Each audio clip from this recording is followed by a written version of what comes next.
got so much fucking design on right now.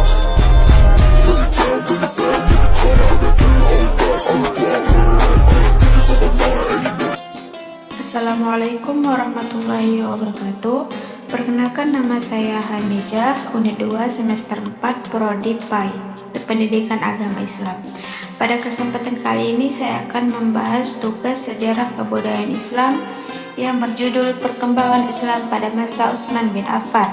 Adapun dosen pengampu kali ini yaitu Nani Endri Santi MA.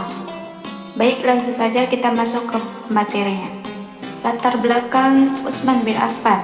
Setelah wafatnya Umar bin Khattab, umat Islam memilih pemimpin baru melalui musyawarah. Dari proses tersebut, terpilihlah Utsman bin Affan sebagai khalifah ketiga. Beliau dikenal sebagai sahabat dekat Nabi yang memiliki sikap lemah lembut, dermawan, dan sangat menjaga nilai-nilai Islam. Pada masa pemerintahan berlangsung selama kurang lebih dari 644 hingga 656 Masehi. Adapun perluasan wilayah Islam kala itu, pada masa pemerintahan Utsman, wilayah Islam mengalami perkembangan yang sangat pesat.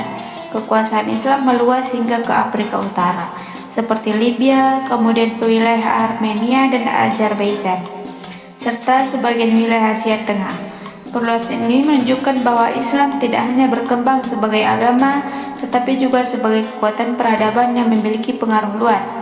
Selain itu, penyebaran Islam juga membawa nilai-nilai keadilan dan ajaran tauhid ke berbagai wilayah baru.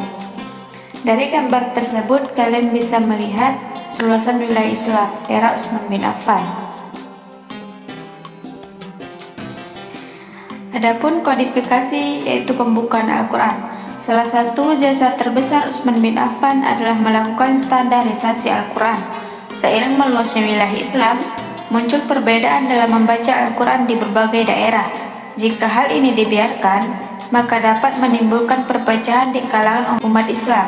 Untuk mengatasi hal tersebut, Utsman membentuk tim yang dipimpin oleh Zaid bin Thabit. Tim ini bertugas untuk menyusun dan menyalin Al-Quran dalam satu standar bacaan yang kemudian sebagai mushaf Utsmani.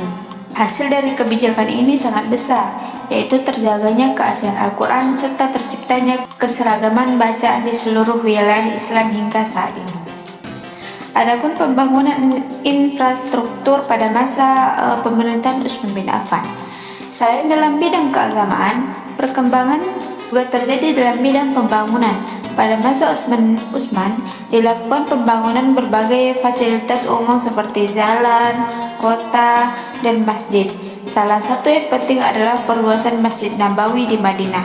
Hal ini menunjukkan bahwa pemerintahan Islam pada masa itu tidak hanya fokus pada ekspansi, tetapi juga kesejahteraan masyarakat dan sarana ibadah. Bisa kita lihat dari gambar pembangunan infrastruktur yang ada di sebelah kiri.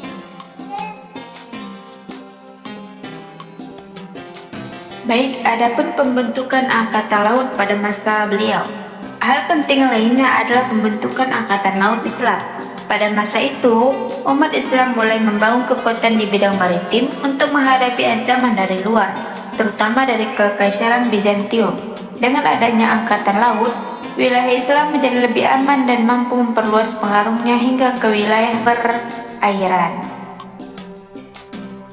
Adapun pembentukan Angkatan Laut. Meskipun banyak kemajuan yang dicapai, pada akhir masa pemerintahan Utsman bin Affan muncul berbagai masalah. Beberapa masyarakat merasa tidak puas terhadap kebijakan pemerintah, terutama dalam hal pengangkatan pejabat. Ketidakpuasan ini berkembang menjadi pemberontakan yang akhirnya menyebabkan Utsman bin Affan meninggal pada tahun 656 Masehi. Peristiwa ini menjadi awal dari konflik internal dalam sejarah Islam yang dikenal sebagai fitnah besar. Adapun kesimpulan dari materi yang sudah dijelaskan tadi, dari peristiwa ini kita dapat mengambil beberapa pelajaran penting. Yang pertama yaitu pentingnya menjaga persatuan umat. Yang kedua, kepemimpinan harus dijalankan dengan adil dan bijaksana. Yang ketiga, perbedaan harus diselesaikan dengan musyawarah, bukan konflik. Dan keempat, menjaga keaslian Al-Quran adalah tanggung jawab bersama. Adapun referensi dari semua Materi yang sudah dipaparkan tadi bisa kita lihat dari sini.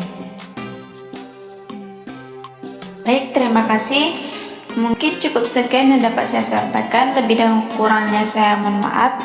Billahi taufiq wal hidayah. Wassalamualaikum warahmatullahi wabarakatuh.